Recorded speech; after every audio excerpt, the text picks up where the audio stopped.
রব্বুল আলামিন সুন্দর করে আয়াত কারিমা নাযিল করে বলেন ইয়া আইয়ুহাল্লাযীনা আমানুত্তাকুল্লাহা হাক্কা তুকাতিহি ওয়া লা তামুতুন্না ইল্লা ওয়া আনতুম মুসলিমুন।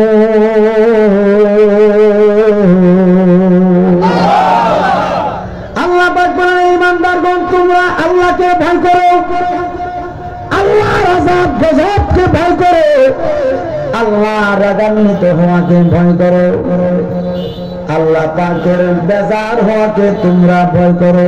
আল্লাহ আকবার করো। তারপরে বলতেছেন তোমরা পরিপূর্ণ মুমিন মুসলমান না হইয়া মৃত্যুবরণ করিও না। আল্লাহ নিজে কইছেন এই কথাটা, পরিপূর্ণ মুমিন না হইয়া।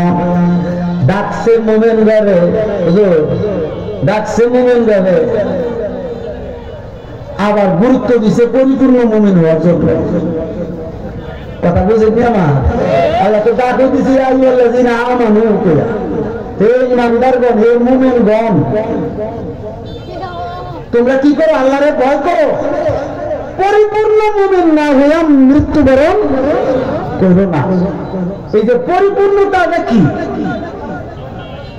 সাহাবায়ে কেরামরা বলছে ইয়া রাসূলুল্লাহ আমরা তো আপনার কাছে ঈমান আনছি, আপনাকে মানছি, আল্লাহকেও মানছি, সমস্ত নবী রাসূলদেরকে মানছি, জান্নাত জাহান্নাম মেনেছি, দুনিয়ার ভালো মন্দ যা কিছু আছে সব কিছু মেনেছি, নবীকে ও ফেরেশতাদেরকে মানলাম, মান্না তো আমরা ইমানদার হইছি আপনার কাছে, ইমানদার হইয়া আপনার পিছনে নামাজ পড়তেছি, নবীকে আবার কি পরিপূর্ণতা আছে এই বিষয়টা জানতাম চাই।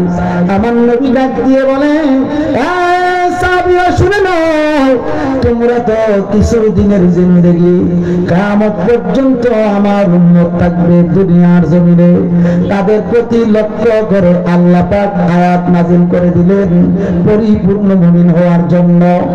এই পরিপূর্ণ মুমিন কেমনে হইতে হয় এই বিষয়টা আমি নবী তোমাদেরকে বুঝিয়ে দিচ্ছি।